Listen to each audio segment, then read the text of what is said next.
God, that makes so much sense. Mm. What? Oh I can my see my bones and tendons and flesh. Oh my God. No, I should do this disclaimer before this It is podcast. extremely painful. So when you were saying it, I almost knew exactly how you felt because I remember feeling that, and that's one of my worst fears. Bergman always says that autoimmune diseases is something that you earn. And I know that kind of sounds like a big pill to have to swallow. It's not that you're intentionally doing something to deserve it. Autoimmune diseases oftentimes are events that are stacked upon each other, and then you get this autoimmune disease. It's very rarely is it something that you're born with. So the important key thing here is that you're following the convictions of your heart. You're doing it with peace, with informed consent, and without fear. That's what we want to support. We want to support your healing journey so that you're being 100% true to you. And healing graves holistically, there's not much out there at all. We're kind of in this unknown territory. So we're inviting you guys into our personal journey. We may not know all the answer, but guess what? We're going to try to figure it out as much as we can. My name is Meron and I'm based in the UK and I'm the founder of Loving Me Kindly. And my name is Priscilla and I'm based in the United States and I'm the founder of Healing Unapologetically. Together we are co-hosting our podcast, Thyroid Sisters Navigate Graves' Disease. Over the last few years, since being diagnosed with Graves' disease, we have fought to gain our lives back and are both living medication-free. We are not medical experts. However, through our experience of dealing with this disease, we have learned so much and want to share our journey of healing and self-discovery. We have come to realize that trusting our instincts and intuition has helped us lead healthier lives, and our goal with these podcasts is to empower and inspire you. How have you been? Good. Just like busy with Ryland and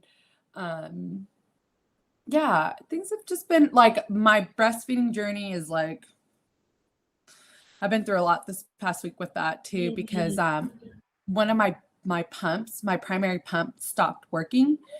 And then I had to switch to, luckily I had a backup. I have the Willow, which is like completely wireless. But it's almost like my boobs were so used to the other pump that it was hard to transition into the newer pump. But anyways, I figured it out. I'm still pumping. I'm still getting my milk supply. I was just like, it's just a lot. Journey. I had no idea until I watch your stories, and I'm just like, what? I need to take notes. Actually, I should take notes when I watch your stories. I just didn't know. No one told me that breastfeeding was like this intricate and long. I mean, I just literally had no idea.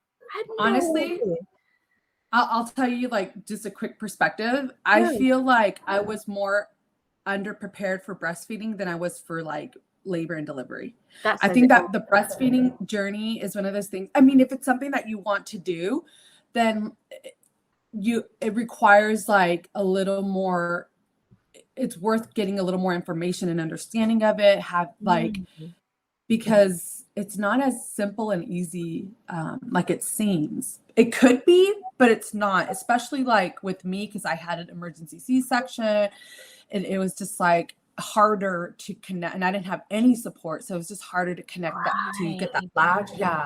It's just Did you know in advance that it was going to be like, did you have any inkling about what the breastfeeding journey was going to be like? I mean, like I saw my older sister. She nursed all her 3 babies. She did have a difficult time with her firstborn. So I kind of had an idea. It just, honestly, I think that perspective is very different when you're the mother, because you're recuperating from labor. You're trying to feed your baby. It was so stressful. Getting my son to latch was more stressful than like the actual C-section itself. And goodness gracious, I need to get for me. I'm so sorry. I just had no clue.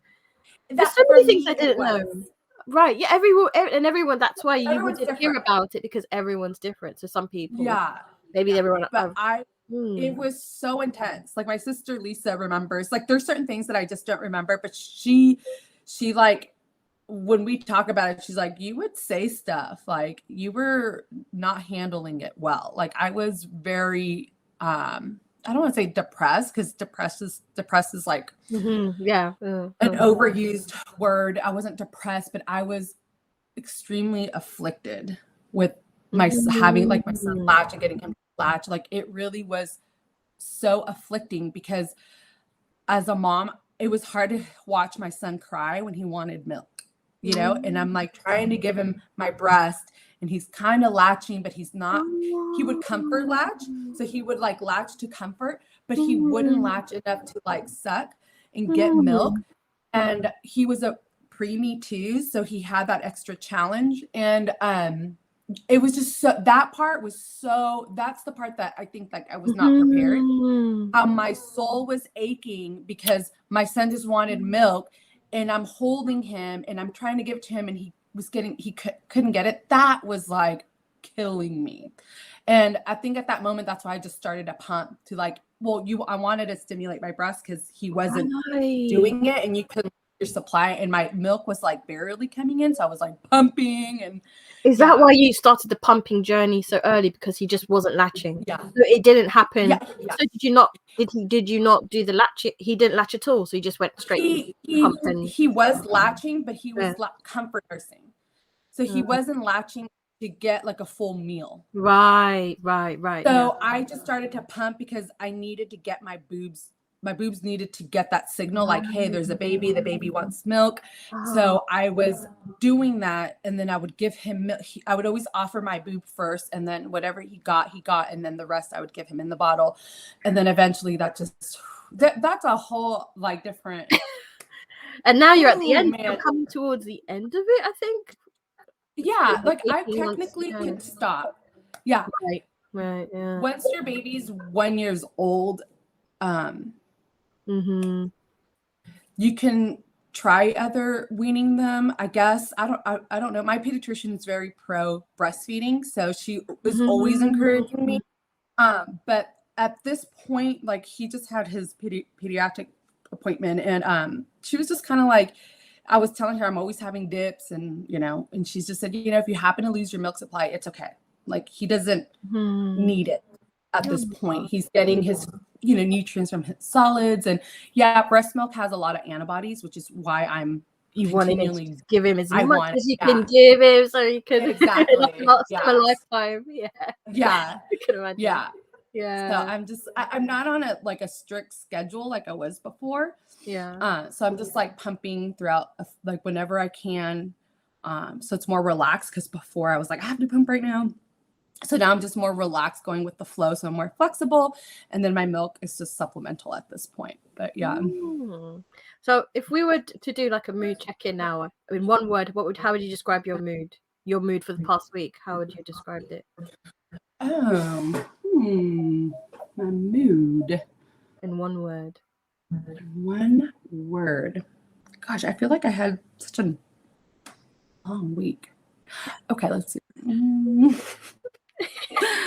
Do you have a word? Yeah, I do. Okay, what's your word? I'm like, I need to think about this. My word is overwhelm. There. Oh. Yeah, but I get that. Check in, because sometimes you don't realize what you've done. The week's just gone in a blip, and it's so. I just think it's important to just see where you're at, so that you can keep track. So you have try to have a better week. So you can't think of a word. That's like, I just got out of a word. I got content. Oh, that's lovely. I'm just content. Nice. Even with the highs and the lows, I feel like your mood was steady and content. Yeah, it was steady. Nice. Yeah.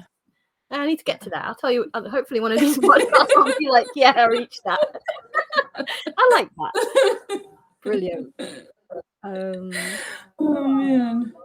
But your week was there anything in particular that felt overwhelming? I think managing, you know what, I've been doing therapy, so my therapist keeps on saying to me that basically I've gathered that the center of our topic is literally about me managing my graves and life. I never thought of it as like I needed to manage it. But she so now I'm aware that it's a management thing, and I need to it just makes me more overwhelmed for some reason, because I don't know. You know what? You know that I don't know if I've mentioned it in a previous podcast, but I've been in some kind of. She said I haven't accepted that I even have Graves. Like I'm in denial almost. But and I was speaking to my husband about it, and he said that's okay if you don't want to accept, because I don't want to accept I have a chronic illness for life. That's it. I do not want to. And he said, why don't you just accept that you have it for now, and then manage it? And I thought, oh, that's a good idea. I can get on board with that, but I don't want to. Yeah, you don't have to declare it on yourself. Like, you don't have to say, this is who I am, but your husband's absolutely right. But you're currently managing this obstacle. Right. So it's not not a permanent, but you're like navigating it, right? Thyroid Sisters navigating. Exactly. So my therapy sessions are literally about navigating it, and my weeks are about navigating it and all the ups and downs that come with it. Like, I was telling you, body pain, and where did that come from? Right. What did I eat? What was the cause of that? What did I do wrong? Just that is exhausting. It's when you have symptoms, when you've been feeling well, then you dip, and then you think you're going backwards. Then you're like, don't spiral, Meron. Just like keep going forward. Just figure out along the way. Just being kind to yourself. I mean, that's my whole thing. Like, finally, I have to keep reminding myself that. It's been interesting. Yeah. So I would say overwhelmed at managing it, especially when I have a flare up. I feel like I had a flare up week when I can't figure out why. Yeah, that makes a lot of sense. Yeah, that's what I would say, overwhelmed. But yeah, I'm looking forward to today's podcast, because I love reflecting. I love looking back and joining the dots. And we did that in the first one, in terms of the emotional stressors. But yeah, connecting the dots. If you're trying to do holistic or integrative medicine, connecting the dot is so vital to getting to your root cause. So Miran and I are kind of basing the podcast on these subjects. They just happen to be what we're going through and navigating in our personal lives. So that's why we're talking about physical stressors. But all of this goes to support finding your root causes. And you do have to look at physical stressors just as much as you look at emotional stressors, like we did last week. It's interesting. Yeah. I know for me, I base my healing on, I'm always giving Dr. Bergman a shout out, because I based my healing on his approach, which is reducing physical, chemical, and emotional stressors. And that's kind of what we're basing these podcasts on. We talked about emotional stressors, and then today we're going to talk about physical stressors. So, and just from my personal experience, I know that it really does work. So it's, you know what I mean?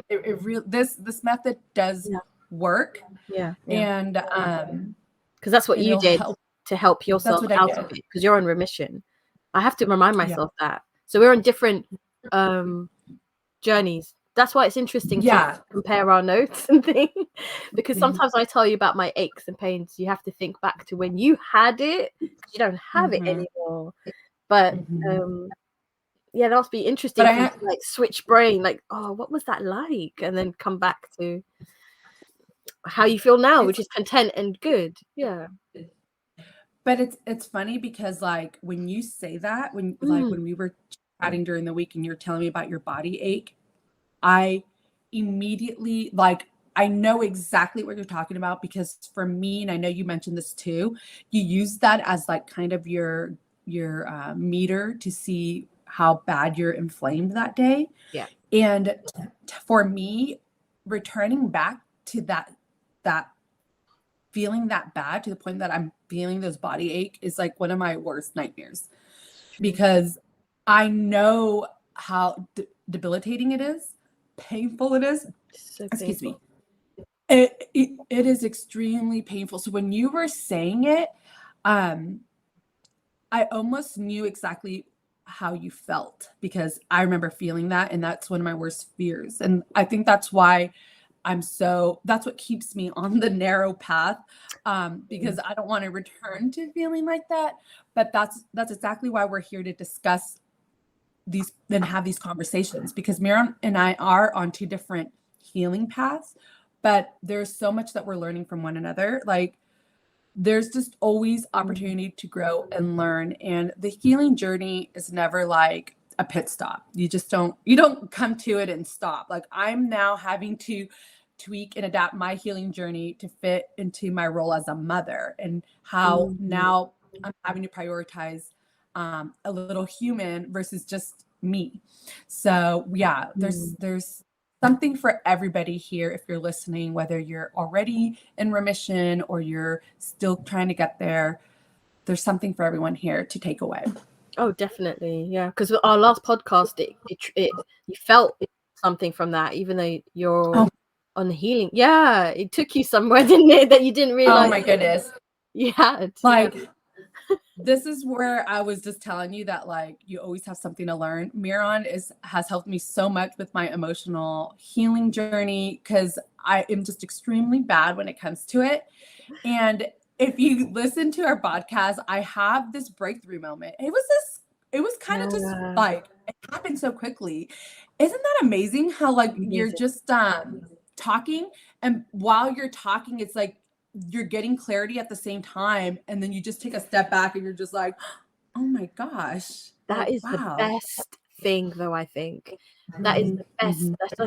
That's like my favorite thing. Those moments that everything just clicks, and then you release something, and you didn't realize you had that to release. You know, exactly. Carrying it. That's the thing. The body always keeps, like, it just remembers everything. It never forgets. I have a book that's called The Body Always Keeps Score, which sounds kind of eerie, to be honest, but it does, you know. It's kind of true, though.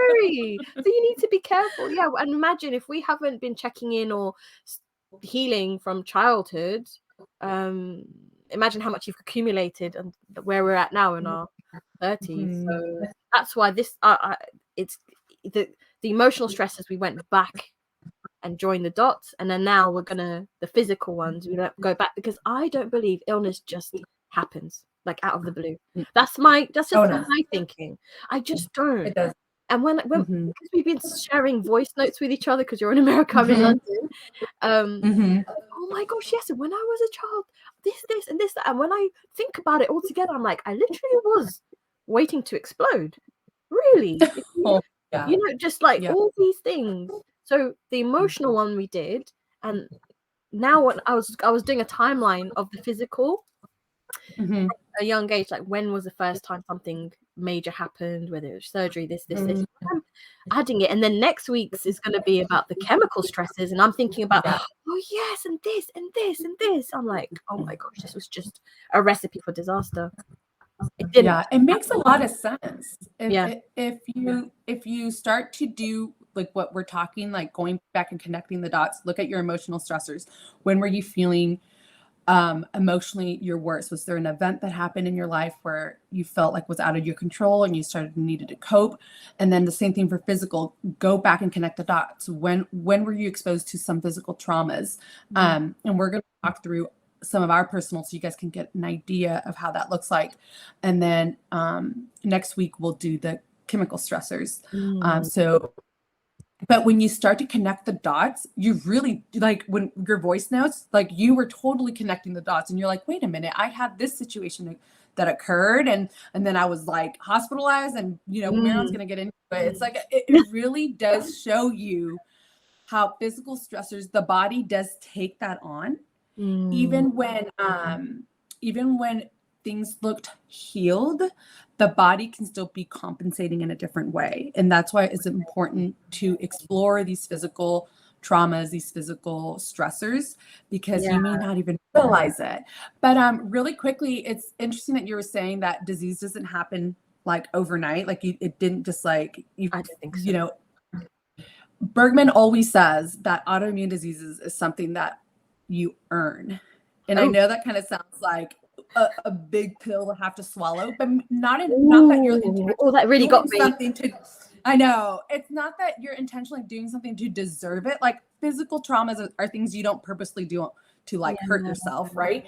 But this is just life. This is the human experience, and these things occur. So autoimmune diseases oftentimes are events that are stacked upon each other, and then you get this autoimmune disease. It's very rarely is it something that you're born with.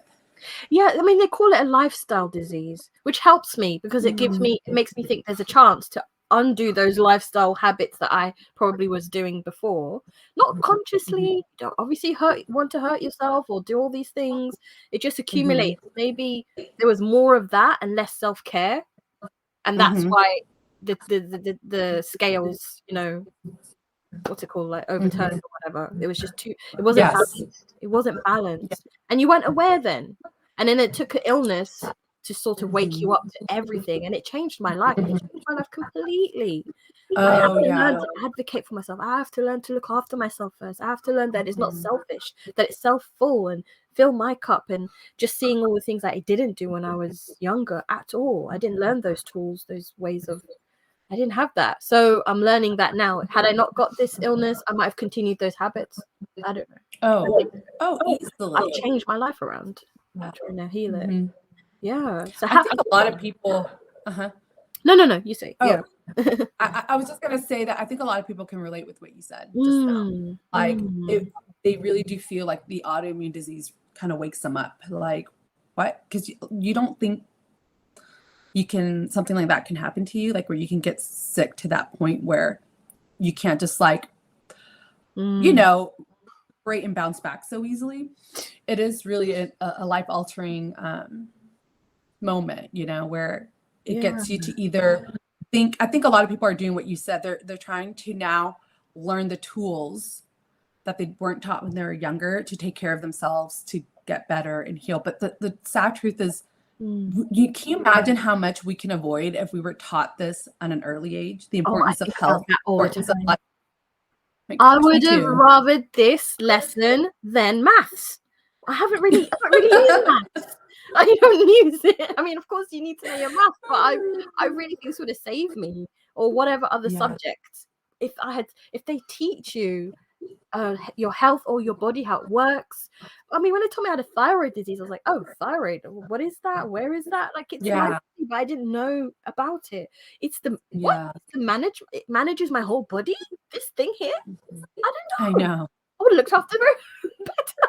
I know. Oh, this doesn't work. I don't work. What?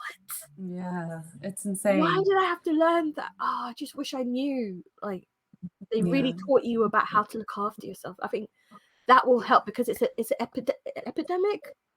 It is an epidemic.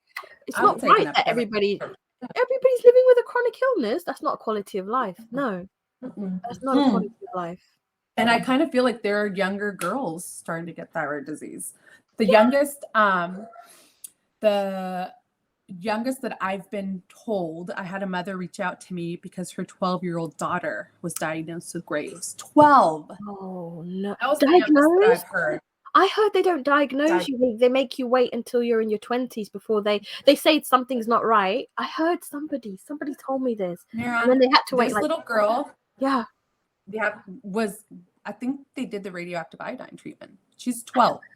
But I heard that you can't. That's why they don't even tell you that it's going to happen to you. Like, they know you have the traits or whatever, and they say come back in a few years' time. By that point, it's gone full blown.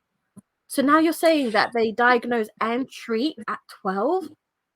I mean, that's the youngest story that someone shared with me here in the US. I would not know.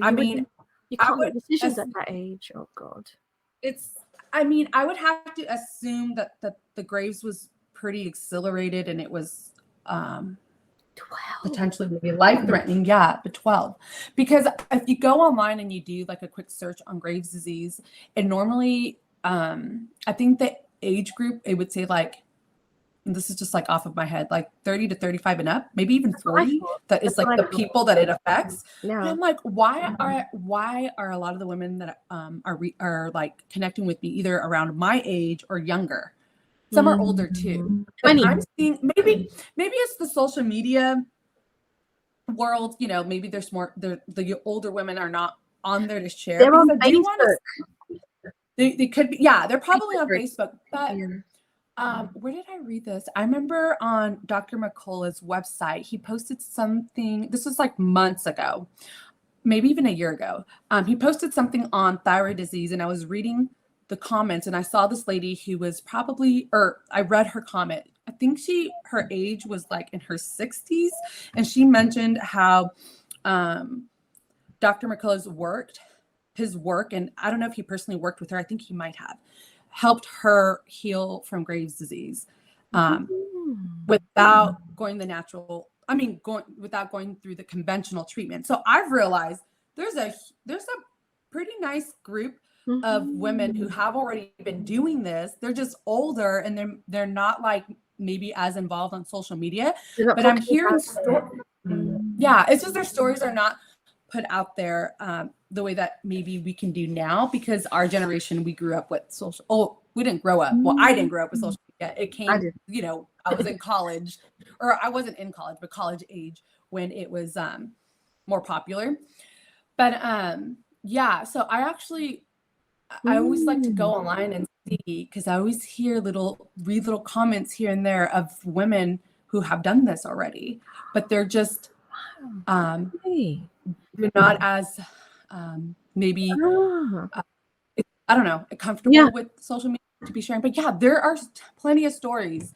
I need those stories. I mean, that's why I found you, because I was trying to. Yeah. I realized that I was getting really just feeling worse when I was going online. I wanted to see people that had done it, and that to show me that it's possible. I just wanted it possible, and that was going to help me out of my mental depression, whatever it was about this disease. And I thought, no, I want to hear inspiring stories. It has to be. And if we share those, then maybe people will be aware, and then they'll try, and it will just change this whole the narrative and everything, because I just don't want to believe that this is it, and it's just everyone is sad and everybody's down and everybody's miserable about it. There has to be people that have done it. How did they do it? And then we learn from it. So that's why I created that Inspiring Stories YouTube, and you were my first guest and my last guest. I haven't even found anybody else. And then we ended up there's gonna be more coming out. If you send them my way, because I really want to have a space where people can go to get inspired. Aside from this podcast, hopefully that helps as well. But to hear stories, your story, so there's that. If anybody wants to listen to it, we have to. I just want to change to hope, just to hope. To be hope. It's interesting that you say that, because the other day I was thinking about that. Like, we need to get more positive healing thyroid stories, regardless of your method. And if you're listening here and if you've already been through a treatment or something, and you feel happy with your experience, or you're managing it in an integrative way, or there's something that you're doing that is you feel like you made the right choice, this is a positive healing story, send us an email. I want to read it, I want to share it, and I want to put it out there, because we don't hear that many positive stories. Right now I'm following someone on Instagram who had the thyroidectomy, and she's so positive. She's just like so optimistic, positive. It's almost like refreshing, because I know I come from the holistic healing part of healing my thyroid, but that was because that's what made me content. That's what made me feel like I was making the right decision. And I'm seeing that same conviction in this person, and she chose to do a thyroidectomy. So it's kind of like the important key thing here is that you're following the convictions of your heart. You're doing it with peace, with informed consent, and without fear. And that's what we want to support. We want to support your healing journey, so that you're being 100% true to you and doing what's right for you. But yeah, if you have a positive thyroid story, like, send it our way. I would love to like share it, talk about it. Maybe we can even have people on here and they can talk about their experiences. I think experience is truly the best teacher. And that's something that doctors don't ever really tell you. Like, what doctor told you, like, one of their patients' aftermath? Like, I had a patient that recovered, and and now they can't, XYZ, blah, blah. it's too much of a litigious society, so everybody is scared they're going to get penalized or something's going to happen if they say the wrong thing. Doctors have to be so careful, otherwise it might you inspired me and now I've broken my leg or something. I don't know. They could say, people can say anything, so doctors don't say what they don't need to say. They just keep it to the facts, right? But yeah, they keep to the facts, but the facts don't even show the experience, like the outcome. Like, is that a good outcome, a positive, a negative outcome? They don't talk about the outcome. They just talk about the risks. So that's why I love what we're doing and sharing our stories, because we're actually talking about the outcome and the experience, and was it worth the risk, or what came with that risk? Because every decision you make has risks. Period. Everything. Whether you everything, but whether you keep your thyroid or whether you do a conventional treatment, both potentially have risks. So yeah, it's about trusting yourself and going forward with it. It's always about our conversations are really always about trusting yourself, connecting with yourself, and doing it, and doing what's right for you. Always doing what's right for you, whatever works for you. Whether it's like you said, she had the thyroidectomy, she had it, okay with that. That's really good, as long as you're okay with your decision. It's pretty early in her journey, but yeah, she's implementing integrative, like juicing, doing things to support her, this new life without her thyroid, and she's being very aware. And so it's a different story, but it's definitely it's nice to just share and know what's going on out there, because then it gives you possibilities. It opens your mind and it shows you there's a way. That's all. I don't know, just hope, really, because it just seems like a hopeless situation when a doctor tells you there's no cure. Hope has been wiped out, just gone, and I don't want to live in darkness. I don't want to. I want to know that there's a chance for me to just get my life back. For me, everyone is different what their conviction is, but for me, I'm fighting for that quality of life again. So it's interesting. It's a lot. So how did you do it? Did you do a timeline of your how I've done mine as a timeline. Like the first thing that I have was a major physical thing. What did you do? How did you do it? I kind of have just like my top injuries that occurred like from like my first earliest memory that I can think of, and then up until what age? Kind of now. Up until now. I mean, I'm just kind of going through just whatever I would consider a physical trauma. A physical injury. Okay. Yeah. Let's see. What? So I want to hear yours. I'm curious. Okay. What age? What it was? Okay. Let me first kind of give you guys a Dr. Bergman's definition of physical stressors, right? So physical stressors would be anything that is preventing proper nerve supply, and it's caused through some type of injury. Okay. In his description, let me make sure I'm reading the right notes. He includes that. Okay, those are the tests. Okay, so physical stressors would be like tissue productive problems, and those include like bowel disorder, joint issues. Medication can cause tissue production problems, high blood pressure medication, like asthma, breathing problems, anxiety medications. Also, in just physical injuries can all be considered supplications and physical stressors to your body. I hope that kind of makes sense. I'm reading my notes; they're a little bit everywhere. That really micro. Okay, and also anything that disturbs your microbiome can also cause physical stressors. Now, a lot of these topics, they're going to overlap when we start talking about chemical stressors next week, because a lot of these also affect your chemical. So they're physical and chemical. But I just kind of wanted to put that out there so you guys can kind of understand what physical stressors could potentially mean for Miron and I. Mm. So if I want to look back at my childhood, I was pretty like, I want to say I was like injury free for like most of my childhood, outside of like your typical falls and stuff like that, right? Like, yeah, but anything where I want to say that I needed medical attention, I did not have any trauma that led to that. I want to say what I would consider my first medical trauma would actually be dental.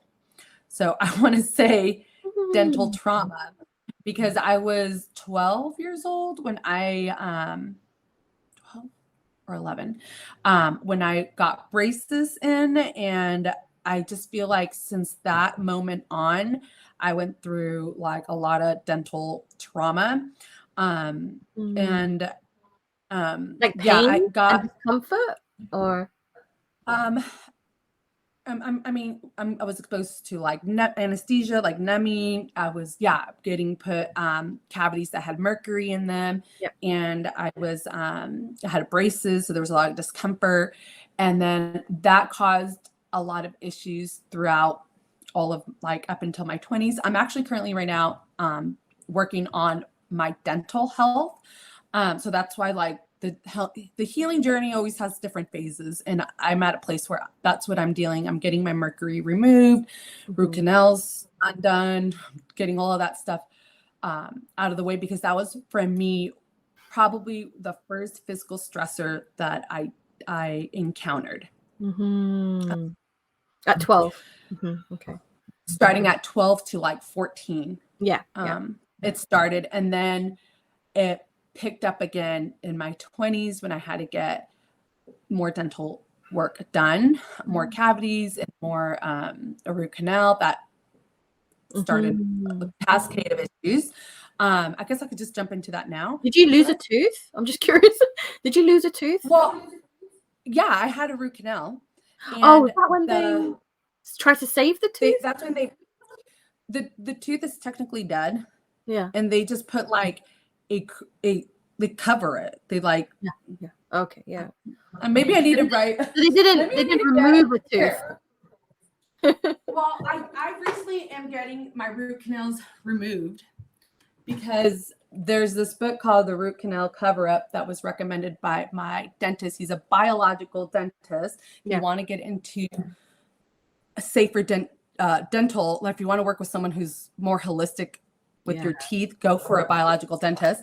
But there is so many reasons why, and you can go online and do your research on if a root canal is something that you want or not. For me, I was too young to know anything, and a root canal was done. But a root canal, according to my biological dentist, he uses something called the meridian chart, which is connects every tooth to a part of your organ. The root canal that I had done was the one that was linked to my thyroid. And which is like, I don't know the number. I'm just trying to think, did that happen? It's like a molar, it's a molar tooth. It's not like at the top visible. Yeah, at the top. Right at the back. I have to look at the chart.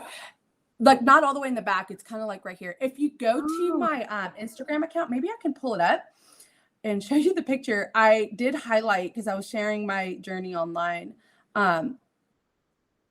about this too. But dental health is so important too for pregnancy, you guys, because you're losing trace minerals when you're pregnant, and your body your baby's gonna like get the trace minerals no matter what. Okay? That's what you want to say. Your baby's gonna sap your minerals. Whether you need it or not, it's going to the baby. I'm learning so much.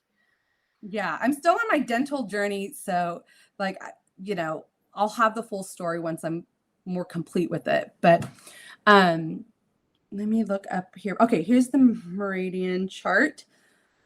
Oh, I don't know how this is going to show up if you're looking at this through online. That's what it's called. Yeah. And I believe I am tooth number 14. Okay, so if you go online and you look up the meridian chart and you look at number 14, that is the tooth that I had a root canal back in like 2015, like a couple years before my diagnosis, to be honest. Okay. Is that And the only one connected to the thyroid, or is it like the one? no. I thought not. So number 3, so the one directly on the other side of your mouth is also connected to your thyroid. On your bottom, I'm trying to see liver, nose. I don't see any at the bottom teeth that are related to the thyroid.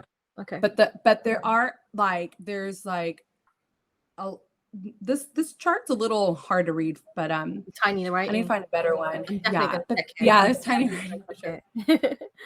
But look, you can look it up online. If you type in meridian chart, MERIDIAN chart, you'll find a whole bunch online, and then you can just look at it, and it gives you an idea. The Chinese, if you go for acupuncture or anything like that, if you go to a Chinese herbalist, they always have the meridian chart of the entire body, because everything is linked. So when they do the acupuncture and they put it on these certain points on your body, it's because they're trying to allow that flow. Maybe you've got a blockage somewhere. So that's why I find it so interesting looking at that chart. Yeah, to see what's linked to what. Yeah. Have you done acupuncture? I have. How do you like it? I haven't. I don't know. You haven't? No, I love it. Okay. I didn't love it in the beginning because you look at the needles, you're like, that's going on me? No, thank you. I thought it was supposed to be relaxing, but it's so like I just go boop, boop, boop, and then it happens kind of fast. You just get switched off. Something about it switches you off.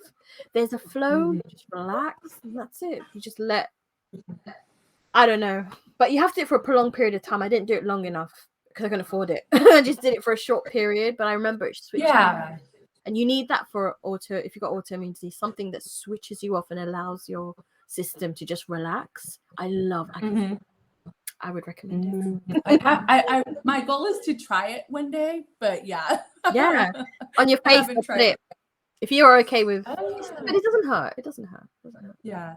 So interesting. Yeah, I have a friend who does it like regularly, and she swears like it fixes her face, like especially like, you know, because we're in our late 30s. My friend's the same age as I, so we're close to 40, and she's just like she swears it like helps her with wrinkles, definition, everything, and she doesn't do Botox. So I thought it was more of an internal thing. I never thought of it as like a outer beauty thing. I thought it was more like the inner body connection, and it does do inner body. Like she actually does a lot of thyroid health stuff with acupuncture too, because her acupuncturist specializes in thyroid health as well.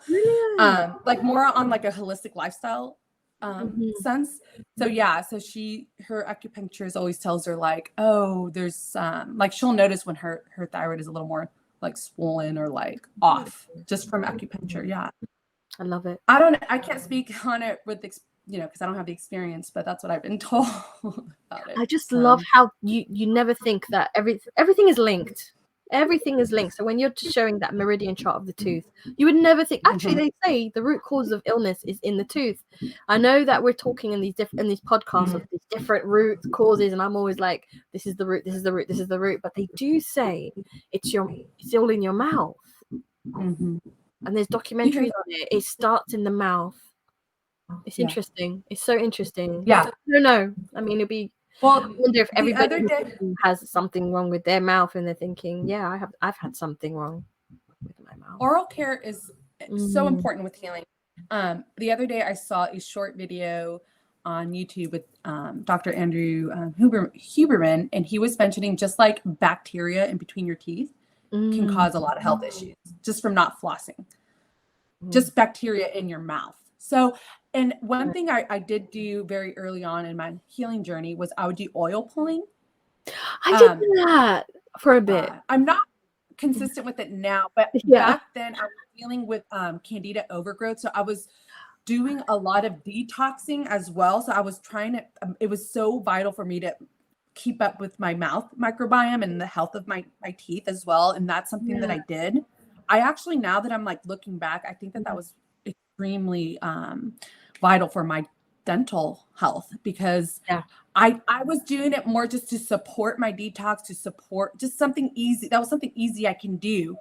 But looking back at it now, I'm just like, wow, I think that played a really big role with just like getting rid of candida and like my sugar detox. I don't know, just my microbiome health, not getting more sick, not getting I need sinus to get back issues. on it. Thank you for reminding me. I know, I need about that. I completely It's a little messy. Yeah, and my husband's sure always like, "You're gonna block the sink with that, all that coconut oil." Well, I think that's why I stopped. You will. This is so funny that you say that, because I was just about to say this. If you're gonna do oil pulling, make sure you spit it out in the trash can, because you will eventually clog your which is fine. I think everybody's done it. You know, it's hard not to. You've been telling me, I'm like, I'm trying to do this thing and I really enjoy it. Oh, it's always something. I didn't think about spitting in the trash. Yeah, spit it on the trash can so you won't have any plumbing issue. But you know what else I would do that would really like biohack it? And just be careful, just make sure you mix it thoroughly, is add a drop of like clover, essential oil clover. Make sure you're getting like an organic, because that also helps with Never heard of that one. Clover? Yeah. You know, it's like that's, I don't know if it's considered a spice. We always use it. Like I would always remember my mom using it whenever she would do like a roast or like is a it ham the clove oil? The one I say I'm spraying on mold. Oh, is it like really like the antibacterial? Clover. What did I say? Clover, because I'm thinking clover, the clover leaf. Oh, sorry, clove. I did say clover. That was a herbal thing. Yeah, sorry. I love clove. It's so put a little bit of clove. Just make sure that it is mixed into your coconut oil, because if you don't, you know, essential oils they're extremely potent, and it can burn if it's concentrated on one spot. So make sure it's very, very blended in. You just need one drop, blend it in, swish it in your mouth for, the goal I think is always 10 minutes. So the best time to do is like if you're taking a shower, get your coconut oil, mix your little clover, swish it in your mouth for 10 minutes, spit it out in the trash. Yeah, spit it out in the trash. That would be the best dental care. I'm gonna do that. Easy tip at home that you can do. And if there's one thing that I base my healing journey on, is simplicity. Simple, safe, at home, non-invasive lifestyle habits that would support your health. So I'm all about being as minimalist as possible. I'm trying to do as much as I can with the resources that I have, because your resources are so important. There's a time and place to spend your money. There's a lot you can do, right? There's a lot you can do that can help you focus where you spend it or how you spend it. And anyways, so yeah, coconut oil was something I did, and it's a daily habit. If it's a daily habit, then it needs to be easily accessible for you. Otherwise, you're not going to keep up with it. And let me tell you, the daily habit, it's one of those things that stacks. So the more and more you do it on a daily basis, that's the whole reason why I advocate daily habits. You're going to support your whole health. But I know we've gone over. But it's really important, because even for me, I was just like, yes, I need to get back on this. Yes. I'm just really excited. What else? I did have a water pick, like a water floss. You know that water pick floss? I saw it. I want it, but I feel like it's expensive. They're not that expensive. I can't remember.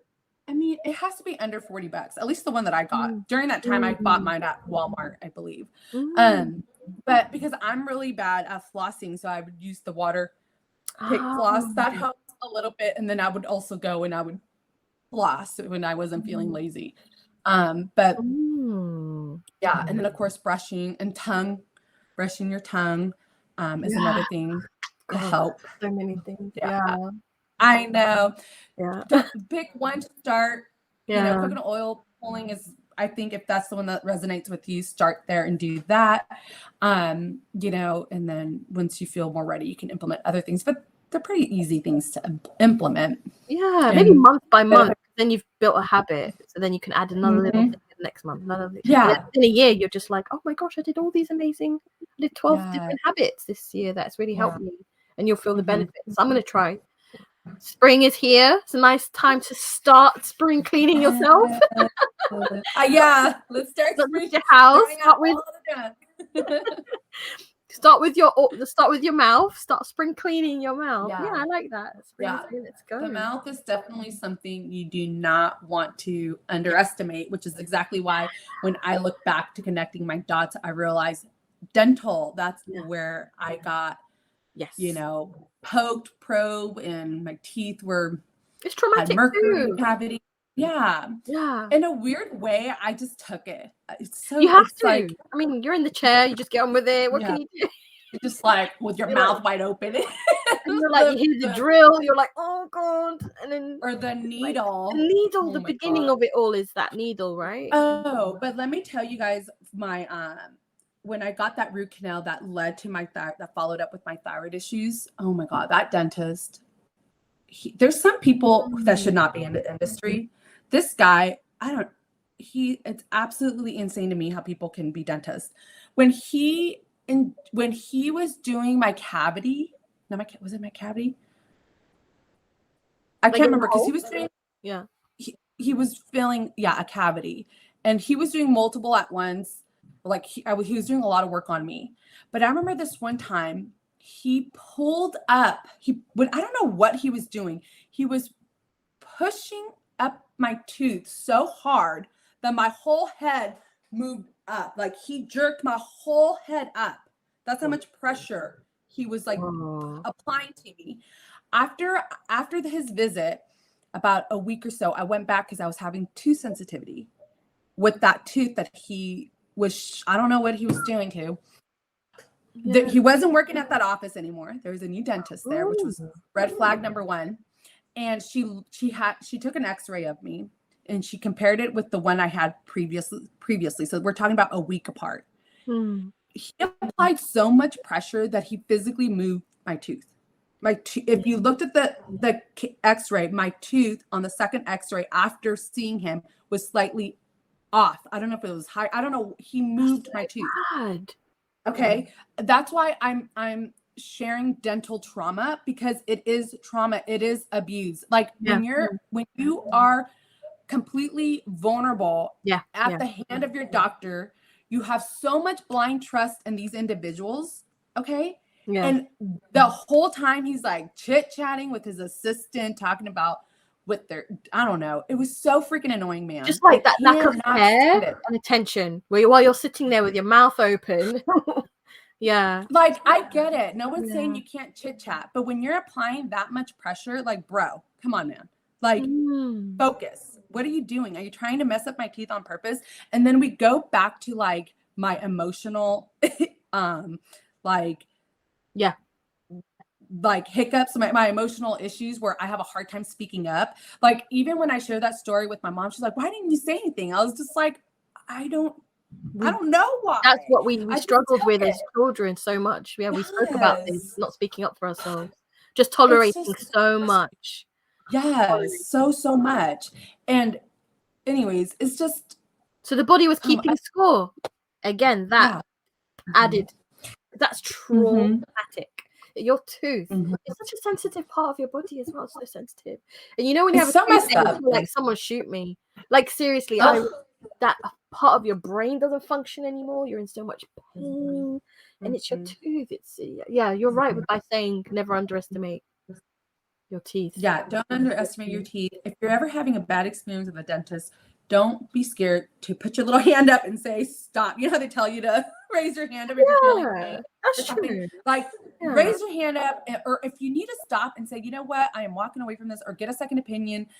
It's just, I want to hope that the industry is getting better. I don't know. I'll tell you something. Ryan, is it? Yeah, because they say to you, if you're going to feel any discomfort, please just raise your hand anytime and I'll stop. Yeah. So that makes you feel comfortable. And then you just go, like, what is it? What can I do? So for me, I've had that. I don't know. Yeah, I've had that too. But I just feel like back in I was an adult too when this doctor was working on me. It was just so aggressive. And it was he had already started on my mouth. He was like doing things, you know, I already was numb. He's like walking away for like, I remember I was sitting there for like 30 minutes easily. You're coming back. What? Doing more work. Yeah.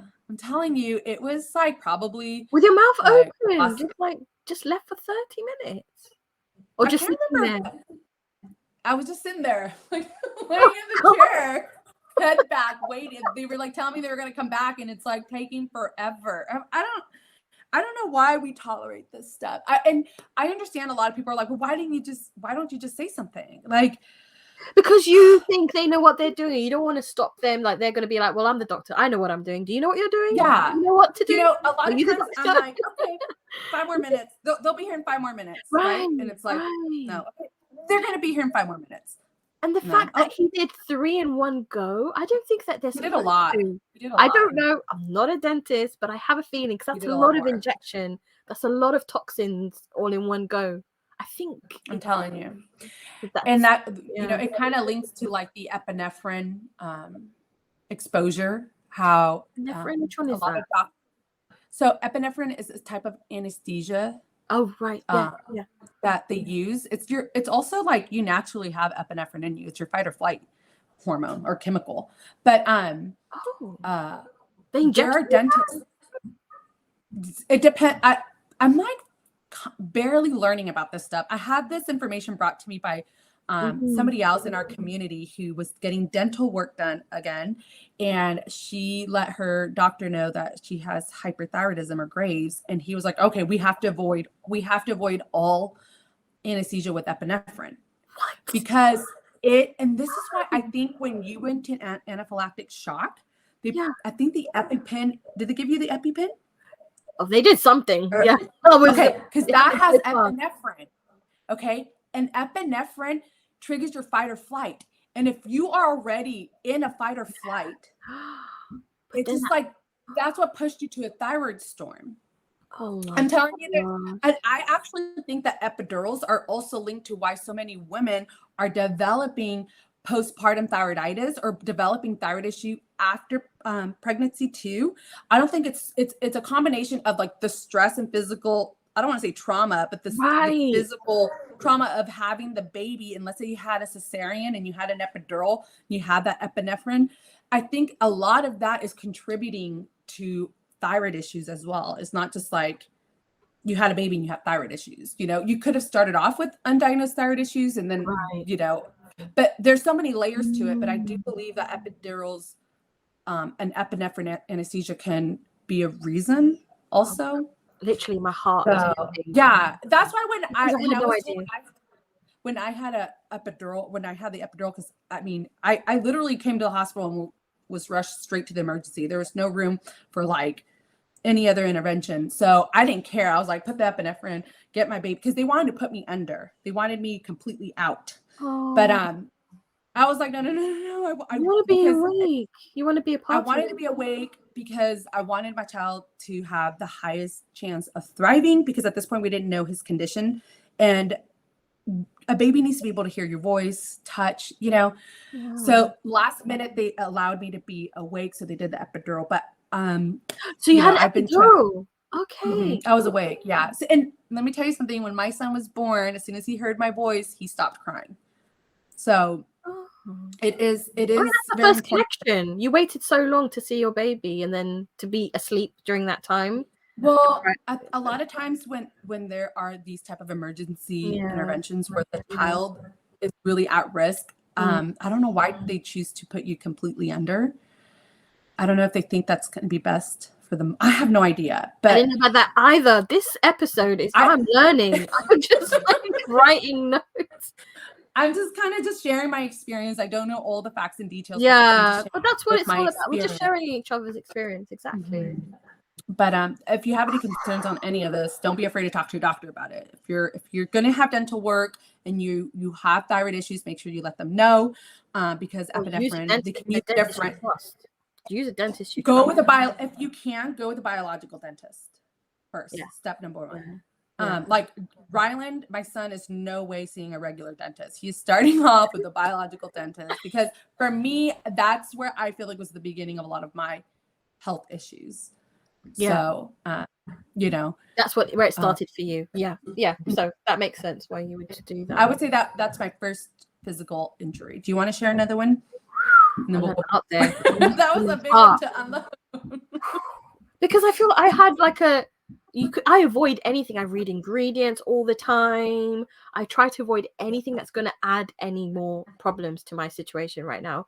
So I'm so highly sensitive. And when you're telling me that I they know. inject this thing into your mouth, and it's like fight or flight mode, and I'm already in fight or flight mode. In your case, you really have to be an advocate, because you also have to have an EpiPen because of your walnut. I do. I haven't picked it up for like allergy. half a year. It's still in the pharmacy. I mean, it's just something. I don't know how that would affect your anesthesia. I don't think it would. I don't know anything about the subject with like epinephrine and I need to research it. But you definitely need to start telling your healthcare providers, whoever they are, dental or in thyroid, or just like an emergency, that you have a walnut reaction and that you have Graves' disease. They have to know that, because they can't use anesthesia that has epinephrine. They would have to use an alternative. Oh my God, I need to research this. That's where you need to advocate. That makes sense. Why I was in that state after that anaphylactic shock. I was thinking about that too. I wasn't in that state before. I was functioning. Had the walnut. And that's why it took you so long to come back down. You know how you said that you're in the hospital for 3 days? Yeah. And they couldn't figure out what's your heart? It's because you already had undiagnosed Graves' disease. You had the anaphylactic shock. That was a stressor on top of a stressor. So you know how we talk about thyroid storm, how it's really rare? There's 2 things that have to happen. You have to have Graves' disease first, and then you have to have an add-on stressor. Right. That anaphylactic shock was that add-on stressor. You got epinephrine, which just exploded the thyroid storm. That's why your heart was like, you said you were. I remember watching the podcast, and you were talking about literally being able to see your heartbeat. I just looked down, I see it. I could see my chest just going. Oh my gosh.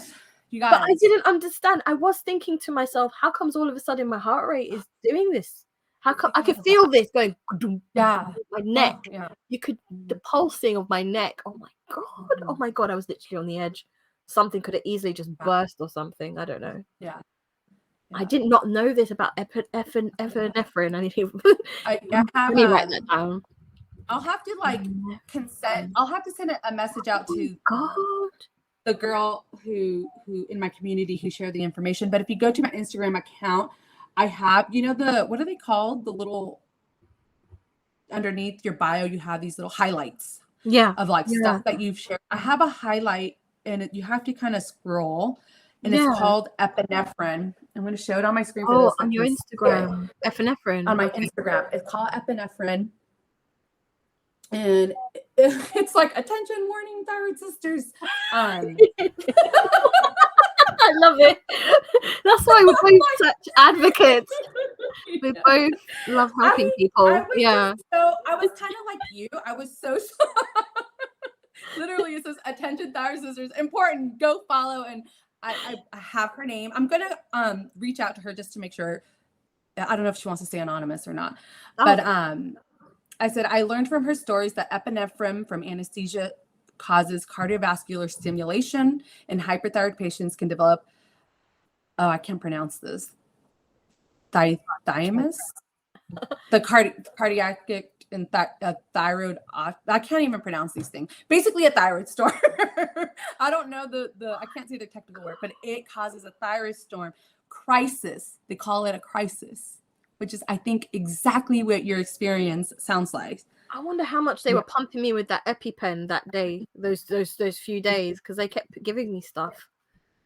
That's the I don't know if you can't read it because the no. But I go to that slide, and I put so much information on there. And I actually share so this got me thinking about my dental work that I had done. I don't know what type of anesthesia they used, but I'm pretty sure it had epinephrine. I think that's a very common type of anesthesia. If it's common, it's going to be the standard one. Yeah. Let me tell you, so many other women in my community started to reach out and connect that their thyroid issues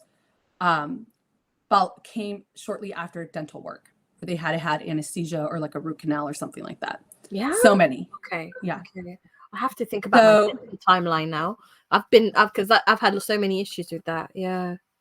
That makes sense. But that's not my first one.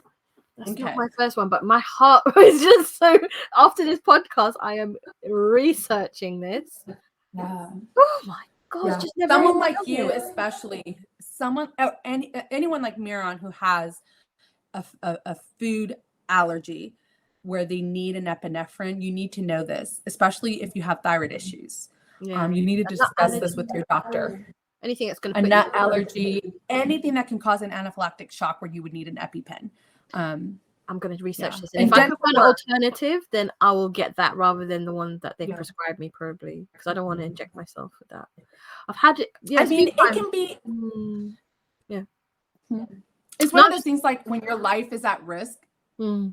you know, maybe you do have to use, I don't know if they have other EpiPens that don't have epinephrine in it, but it's like one of those like risks, you know, you're obviously we need to prioritize your life and then maybe deal with the hyperthyroid storm afterwards accordingly. But at least doctors would know that doctors would know what to expect when you're like, hey, listen, I have a walnut and I have hyperthyroidism. I have a walnut allergy and hyperthyroidism or Graves. You know what? Saying all this, I just remembered 2019, I went to Mexico with my husband and his family, and I had a nut allergy because I was so deliriously tired from the airplane. I can't remember what happened. We hadn't slept in like 24 hours, and I was hungry, and I grabbed a cookie, and it's in Spanish. I don't speak Spanish. Oh, no. So I just assumed it would be okay. I ate it. And imagine it's not like here where I can quickly call 999 or for you it's like 911 or whatever. It was a panic situation and I was deteriorating. They put me in a wheelchair. I couldn't walk. I was just, because it's like a slow death for me. It's a slow one, unlike the peanut one. And they put me in a hotel. Finally, a doctor came. He didn't look like a doctor. He just looked like a normal man, but he came in. He pulled my pants down. I was like, my butt exposed, and he just grabbed me. Gave you a shot. Yeah. It was the most pain I've ever felt. I don't know what. It's like he jabbed me with lightning. My entire body felt like it was on fire from the inside, like fire. He said to me, "This is going to save your life, but it's going to hurt like hell." And to this day, I'm just like, what did they inject me with? Because it saved me, but I have no idea what it was because it was so painful. It was hell for like 3 minutes. That sounds small, but when you're in that pain for that long period, I'm like, what the hell? It's in Spain. It's in Mexico. I don't speak the language. I don't know what it could have been. That's the thing. That's the dangers. I mean, I just don't know. That's the thing. I just don't know. Yeah. It saved your life. That's really interesting. Huh. So you were 19 when that happened? No, it was in 2019. It's not too long ago. Oh, 2019. Yeah, most recently. Wow. It wasn't too long ago. I just remember feeling that burn, that lightning, that whatever it was in my system. So I think different countries might have different rules of whatever they give. I don't know. Yeah, like medicines. Different medicines. Just like when I went to Ethiopia, they gave me things that had like aluminium in it. I was like, I'm not taking that. It says it on the front, like contains aluminium, like it's a good thing. And I thought, where did you get this from? Anyway, that's another thing. I was just like, I'm not. You know what I want to do?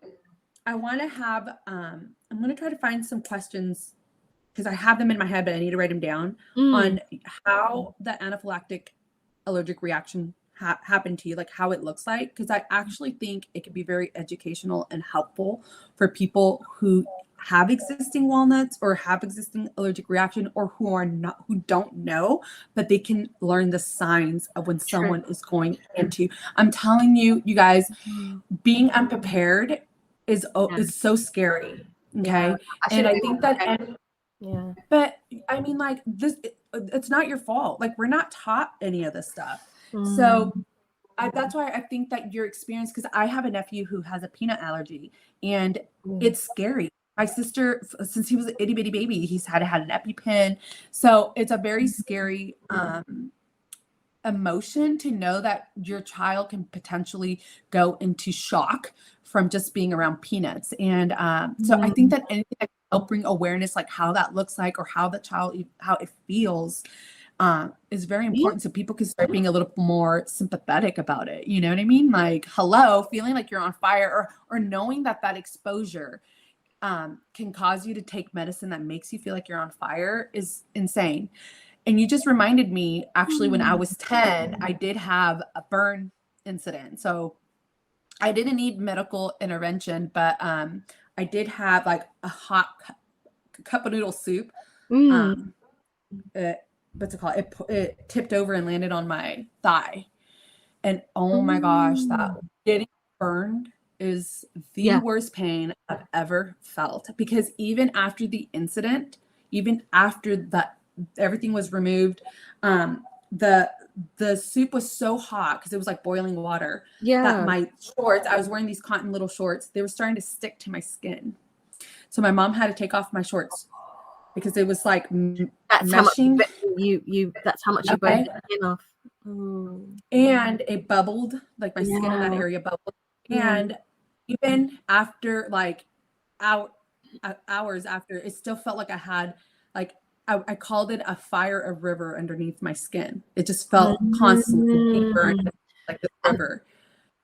For like a long period of time. So then that's putting our body into like that fight or flight mode for a long period of time. How old were you? I was 10. Yeah. Oh, yeah. When that happened. That is trauma. Did you have that written down before? Did you just remember it now? No, I totally forgot about it. And guess what? It's reminding, as we're talking, I'm like, wait a minute, this thing happened to me too, and this thing happened to me too. It's so, I feel like this is going to be a part 2 to this. It's just, I never thought that physical stress was going to be this. Me either. And now I really talking about it. Yeah. It's huge. Just think about it. Physical trauma to your body is so debilitating. It's painful, real pain. It's putting you in a fight or flight. It's activating every nerve in your body for survival. It's an extreme form of stress. So oh my gosh, this one so last week that one hit you, the emotional one hit you. This one has hit me because you know, talking about the nut allergy, I was thinking, I'll talk about how when I was younger, how it felt, because I didn't go into anaphylactic shock when I was younger. I just had little like tingles in my mouth. Things felt like it was burning a little bit, but I didn't, my throat wasn't closing as much, but it was like these small things. I thought, this I don't think walnuts is for me. And then that made me think, like I told you, I had to help out with my help my parents out because they had a cafe, and one of my jobs was like breaking walnuts. So does that count as like the physical in this category, right? Yeah, this is a physical thing because I'm touching something that I'm allergic to.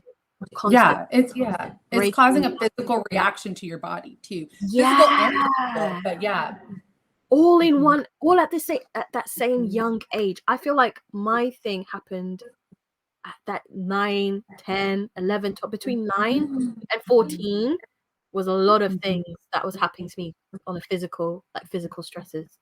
My God, that makes so much sense. What? Oh my goodness. I know. And because your body is growing, because you're young. Like it's that's the age where it's still like Ryland is 18 months and he's just growing. That's all they do. That's like their full-time job is babies. I know. Grow and grow and grow. Growing so fast.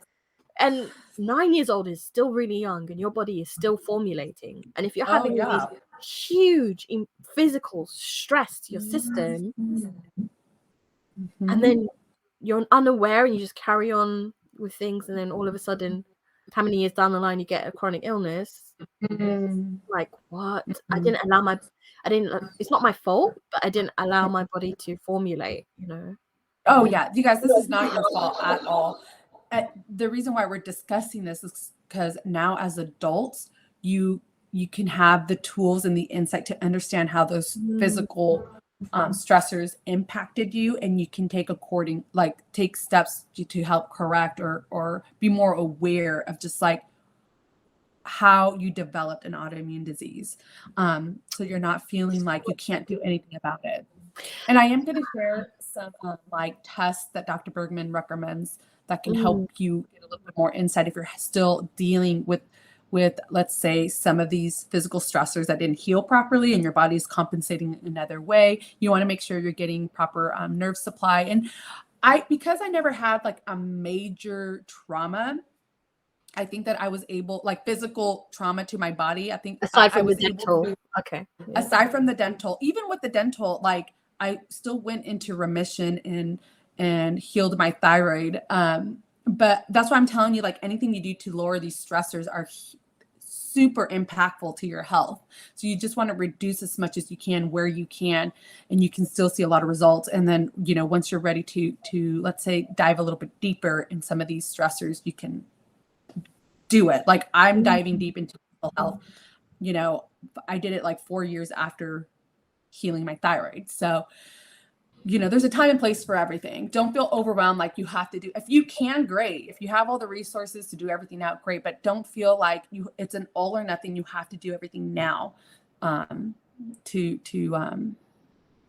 get your health back. Little things will get your health back. Just start reducing the stressors. Unless you have like a major injury that is still affecting you right now, and you're like still thinking about like getting more help and insight, then yeah, definitely.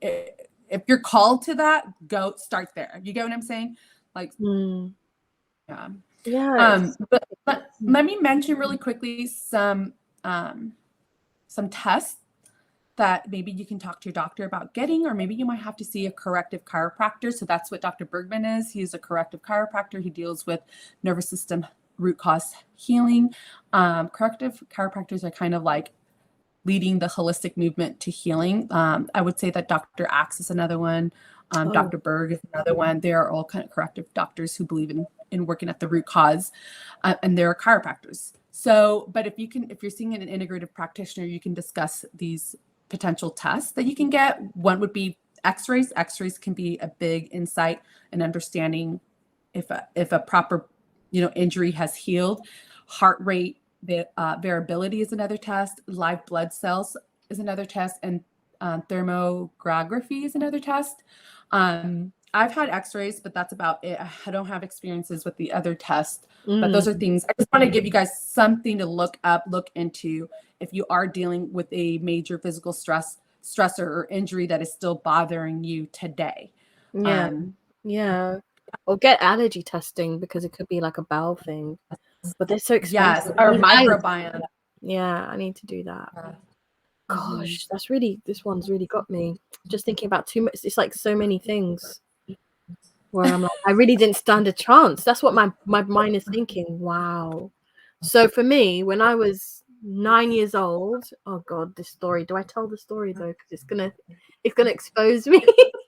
So I'm the kind of person that thinks a little bit too much outside of the box, a bit too creative. I always feel like there's a way, there's a possibility for things. Just a bit. I was that kind of child, just like, and I'm probably still the same person actually. My husband, I feel like his main job is just really looking after me. Like he's like, where's that new injury from then? What did you do this time? You know, it's just, oh my God, it's so. And I've been so accident prone. So when I was 9 years old, we had the task at school to create a moon buggy, like this little, I don't know, like vehicle that can go on the moon. So you had to create it, so I can bring it in. And I couldn't find scissors. I just couldn't find scissors. Oh, no. And I was doing this moon buggy, and I was looking around. I'm 9 years old, and my parents had a cafe. So upstairs, people would come into the cafe and use it. Downstairs is where we would stay as kids. This big space, and you know, of it, like just there was industrial equipment. It was a playground for me, really.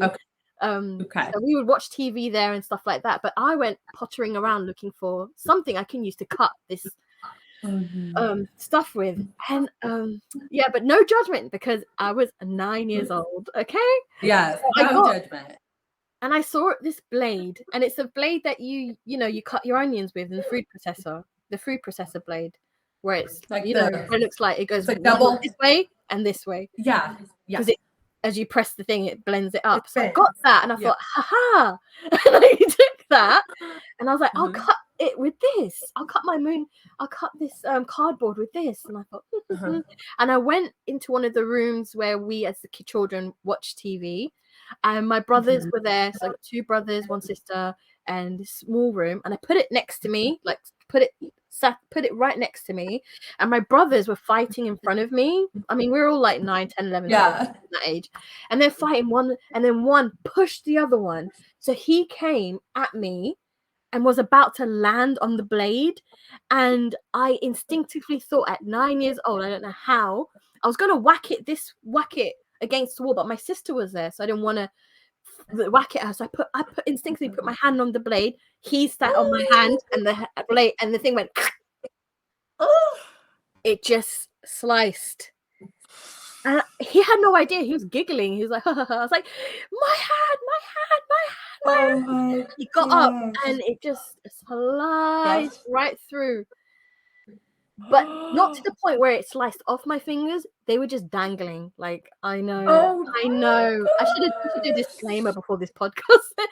And I was screaming, and my parents are upstairs, obviously, like dealing with customers and stuff, and you just hear blood everywhere. If you can just imagine it, I could see my bones and tendons. Well, I didn't know it was called tendons then, but I know it now. I could see my bones and tendons and flesh. Oh my god! And they wrapped it up. They took me to A&E. I remember I sat for someone who's a little kid with sliced through their hand. I remember being in A&E for a long period of time. I mean, I should have gone straight to the surgery or whatever. I don't know the protocol, but I remember in the beginning it's adrenaline, so I'm not feeling the pain just yet. But as I'm sitting in A&E, the pain, the throb, you can imagine what it feels like to have your hand sliced. And I remember I can't. They injected me. They brought a needle and injected where it was already like sliced up. Can you imagine the pain of that? I remember it so vividly. It was so painful. And they were like injecting different places. Then I got taken to a hospital and I had to stay there. And they did a 14-hour surgery. And thank God, I'm really grateful that they literally put my hands together again, because I would literally just have 2 fingers. How many fingers did it affect? 3. So the middle, and then the one from the little finger to the middle finger. Wow. If you see my hand, I'll put it on the screen. This one is broken now. Like it doesn't straighten. Oh, where's the camera? Was that from the injury? Yeah, because I had to relearn how to use my hand for like a year and a half. I had to do physiotherapy all the time, and this because I had a cast on my hand and it covered it. I was very lazy to exercise this little finger. I mean, I'm just a kid. I'm not really. It's hard. The implications of it. So when they took the cast off after a year and a half, the bone had formulated in this shape because it had stayed that way. Yeah. So like even now I can't bend. They don't. I can do this with this hand, but with this hand, I have to like this doesn't work. And the it still kind of gets down. Yeah. It gets down. I have to push it down. Yeah. Some of it is not working. I mean, I didn't even think about it because it happened. Nobody made a fuss about it, and I didn't think about it. Yeah, you went to the doctor. I just moved on. Nobody ever. I just didn't think about it till now. Talking about the stressors. So what happened that accompanied this hand, my hand issue, is that I had to take what I'm thinking now is antibiotics, because obviously they don't want infection. I have a cast for like a year. I mean, it was yuck. It was disgusting because the wound would just ooze and ooze and ooze. Like it was gross. It was really gross. I can't. You wouldn't change it? They can only change it because they need to keep it steady so that it can like heal properly. Yeah. I just remembered it just smelled. I don't even know. I mean, it wasn't like rotting or anything. I know it sounds so gross. It's just infection. At that age, just being I was like, I need to go back to school. So they made a cage. I was like this little girl, tiny little girl with this cage on my hand. Like it was literally a cage. So that nobody could hit it while it's healing, you know? So that was weird. I never got bullied or anything like that. Man, that was severe. It's severe. I've never spoken about it. Do you happen to have a picture or no? No one took a picture. I know. Do you know what I'll do? I'm just curious. I'll ask my husband to replicate. He draws. I'm going to describe it and let him draw me as a little kid with this cage. And I had to take this medication for such a long time. I remember it was bitter. I'm sure it's antibiotics. So can you imagine at 9 years old, traumatic injury plus antibiotics? What do you think is going to happen to your gut when you're just formulating? You're just like this kid that's growing, and you have to take a bag of medication at that age. What happened? And then that's 9 years old. I've written it down. 12 years old, what happens? My hand starts to hurt again. By nighttime, I can't move it. It's stiff, it's painful, it's throbbing. Everything has just swollen. So 9 years old is when I had the injury.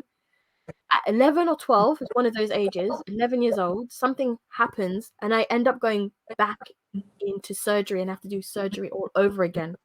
I don't know what happened with my hand, but all I know is that they had to do surgery all over again. And my goodness. but then again, medication, bags of medication, antibiotics, all of that, relearn. Couldn't even study at school because this is my right hand. This is how I write. I mean, the teacher's like, you know what, Meron? Don't bother with your homework because we can't read what you're writing with your left hand. So I wasn't even studying. I was just like there but not there at school and dealing Was with it painful? It just that night when it started to like, okay, I don't know what but happened. after surgery and everything, it was okay again. And I think that's quite major because that's a young age and huge. Now it's huge. that's like that's definitely what I would describe as a classic physical trauma injury. It takes all those things that you told me. Yeah. Nerve supply, physical injury, bowel disruption of the microbiome. Yes. What? I had no idea. And then I'd started to have like really bad, what I would describe now as IBS symptoms. But I didn't say anything. I didn't tell my parents. I just kept quiet. I was just suffering with my gut. Then they kept giving me like this thing, what do you call it? Like I used to have acid reflux a lot. But nobody, I don't know. I was just a kid. I didn't really look after. I mean, it was like fixing one other problem with more medication and more medication, and this problem with another medication, and you just surviving through it. I'm just surviving because I don't know. I'm just a kid. Yeah, I just didn't know. There's nothing you could have done differently, and you know what?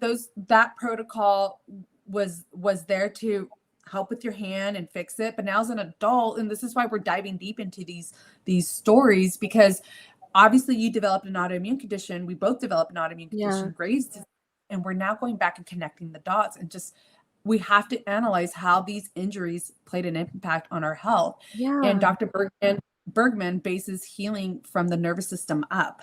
So yeah, that is definitely affecting your nerve supply. That is like, your finger is still obviously formed differently because of the cast that you're wearing. Like all that medication must have ruined my gut. And then I'm not eating healthy. I'm having sweets as kids. Every time you get like a little bit of money, you run to the corner shop, you get those, things that you just, now I'm just like, oh my God, with coloring and just chewing on that, all that sweet gum. Because I remember we had a conversation about the aspartame. Yeah. I was thinking, oh no, I don't really chew gum. But when I was young, I used to buy all that 1p, 2p, 2 penny like sweets and imagine I had this injury. My gut is messed up, I think, because at that age, antibiotics. And I'm just having sweets, and I'm not eating like how I know to eat now. I'm just having like normal things, toast and gluten, glutinous foods and stuff like that. So it's adding, the body is keeping score. And then at 14, like you, I had braces.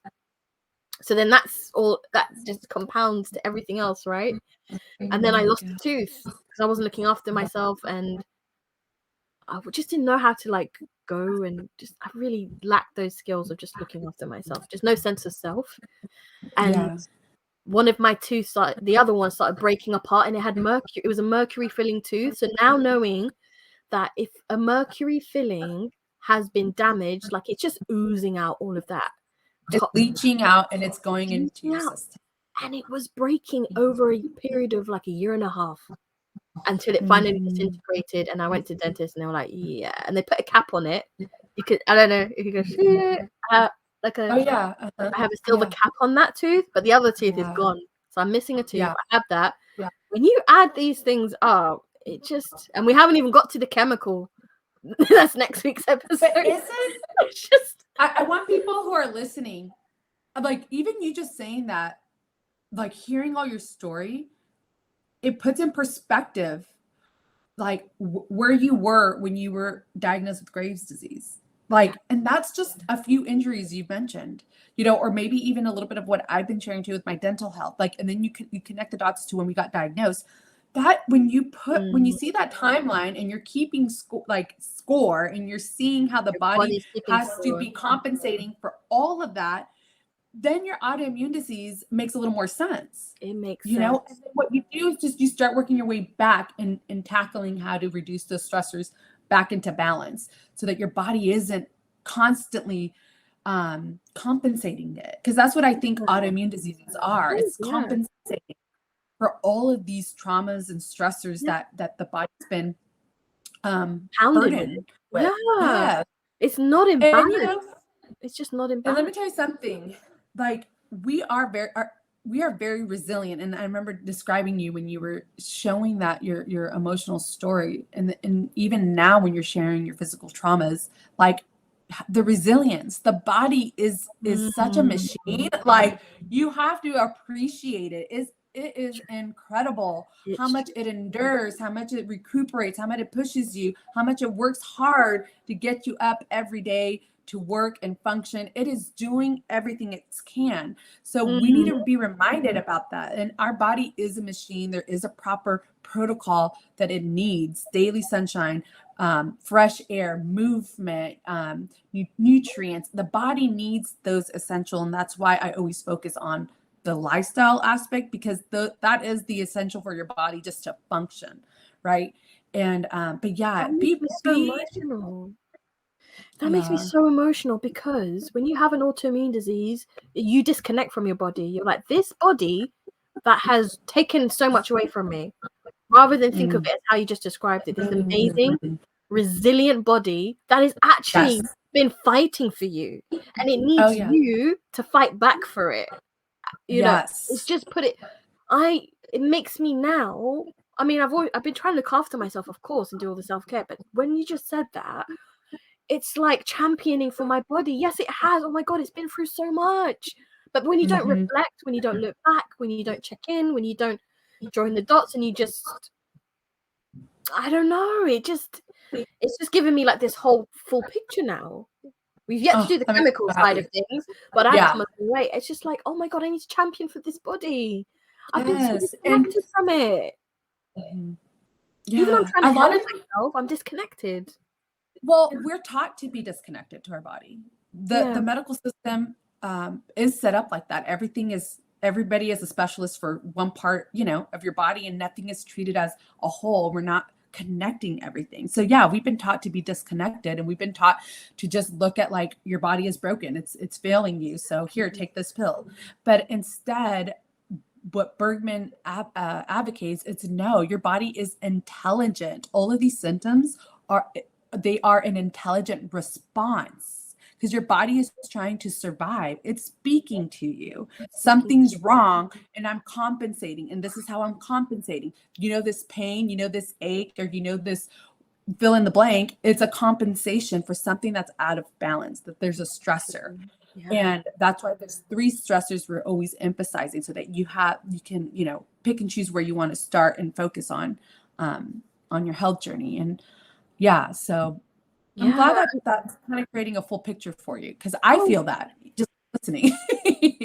You know, just listening. Yeah, absolutely. I'm like, because I haven't spoken about it in I've not looked in. You just carry on. I mean, you're a kid, you move on, and things happen. You're in your 20s, it's got its own problems. Your 30s got its own problems. You're just sweeping through the decades, and you never take the time to look back and join the dots.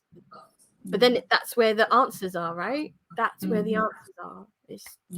I'm not saying focus on your past. I don't believe in staying, but use it to teach you for a better future. I mean, if you're using it for a positive, then do that. Delve into the past. If it's for a negative, then don't do it. Yeah. But, you know, sometimes it's uncomfortable, because maybe it's an unpleasant experience, but if you're not going there to live, you know, you're not just going in there to feel uncomfortable and to stay in that space. What you're doing is you're going into that space to get information, and you're retrieving that information, and you're coming back so you can apply what you need to apply, you know, so you can apply whatever you need to treat that symptom Yeah. or, Yeah. And then when you have kids, then you're more careful, you're more observant, you're more aware of yeah, things so that they yes, can lead healthier lives. yeah, So it doesn't just end yeah, with you, it ends with like your children, your children's children. So that's why it's always like you start with yourself. you And know, there, yeah. no, go ahead. You start with yourself. Yeah, you start with yourself.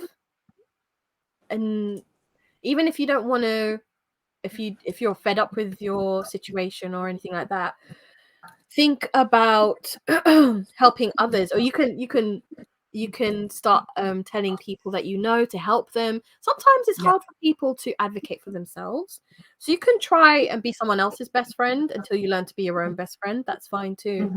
And if you have kids, like, pass on that knowledge too and just spread the word and let whatever happened to you be for a positive in the future.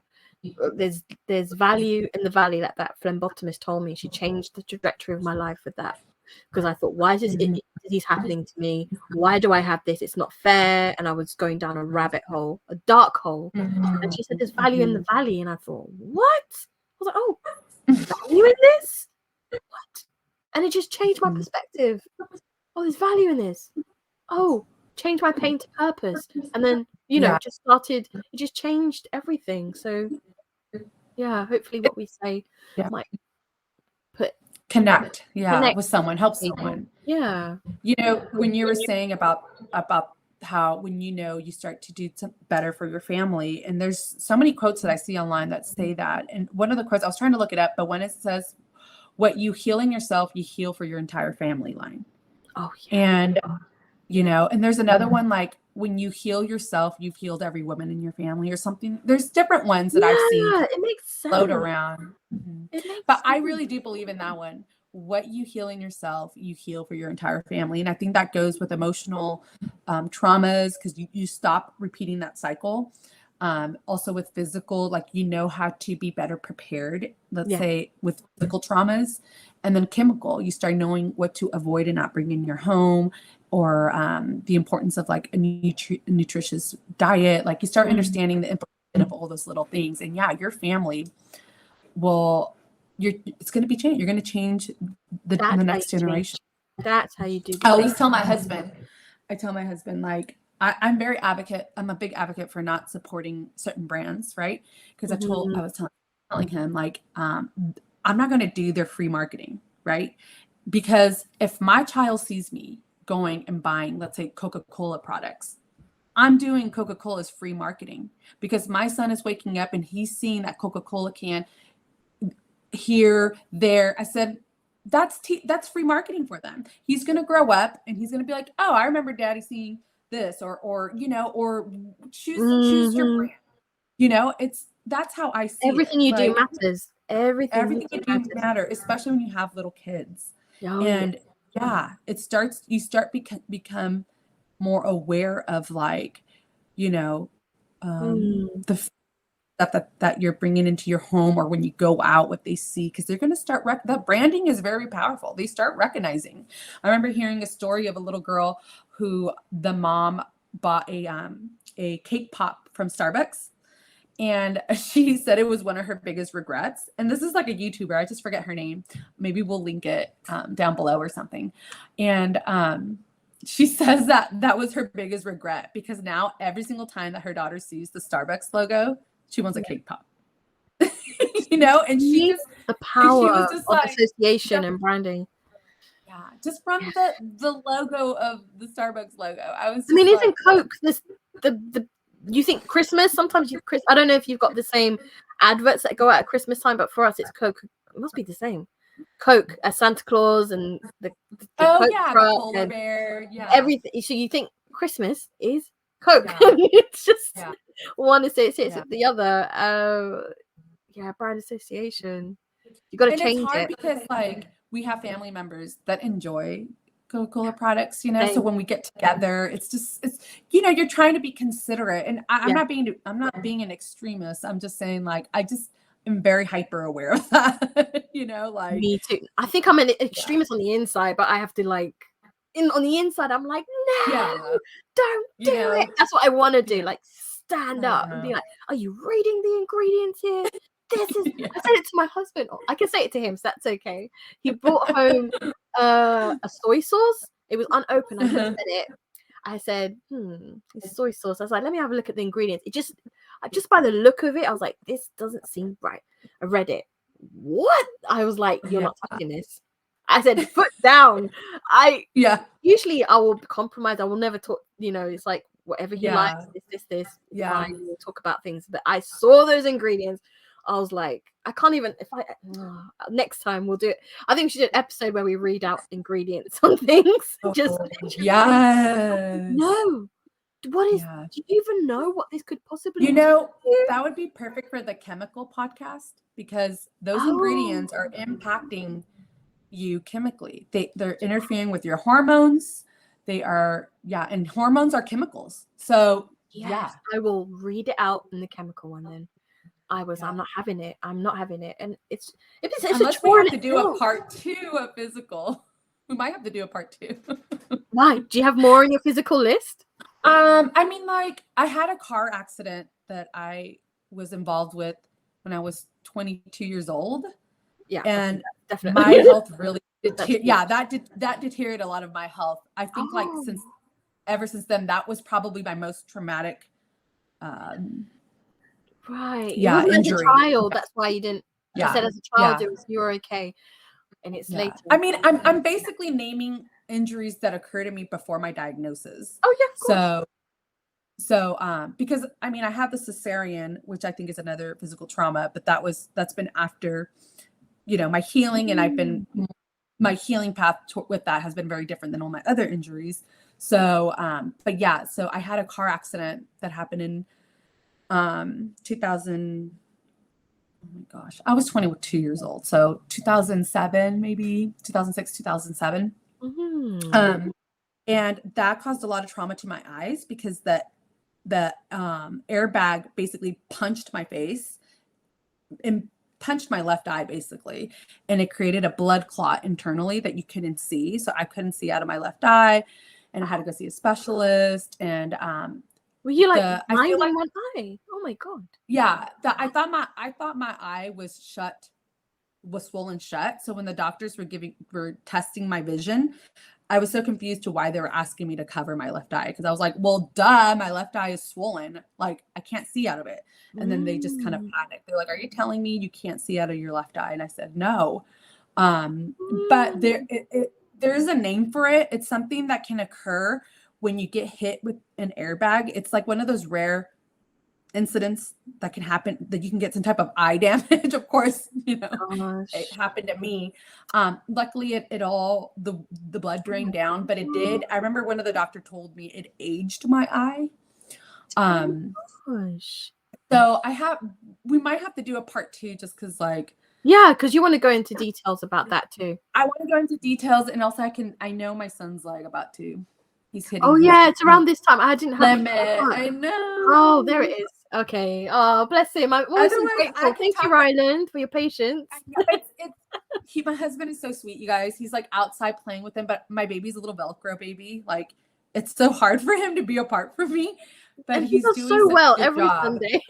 Yeah, I know. I'm just he's getting better and better every single time we're out. But part 2. I know, I know 90 minutes is kind of his max, and then he kind of starts to get all.